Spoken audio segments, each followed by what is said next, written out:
Hello বন্ধুরা, কাঁচা আম দিয়ে আম সত্ত্ব করেছিলাম। তো 2 দিন ধরে একদমই রোদ নেই, রোদ মানে দিতেই পারলাম না। শুধু বৃষ্টি বৃষ্টি গুড়ি গুড়ি বৃষ্টি হয়, আকাশের আবহাওয়া খারাপ থাকে।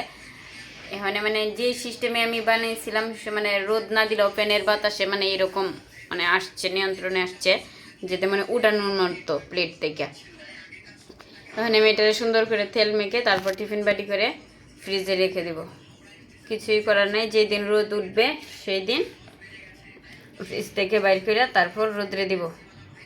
আমার কপালটাই খারাপ, যার কারণে আমি সত্য আর রোদে দিতে পারলাম না।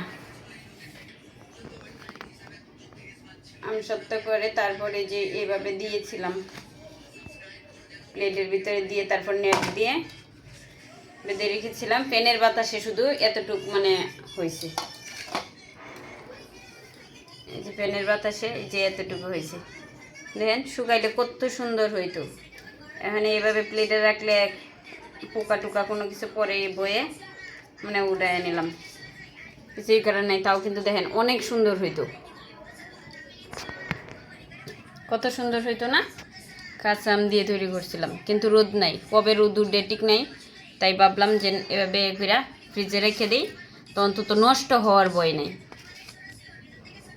সেই কারণে এভাবে রেখে দেব ফ্রিজে। তো এটাই তো আমার আম সত্ত্বগুলো দেখতে কেমন হইতেছিল আপনারা একটু বললেন।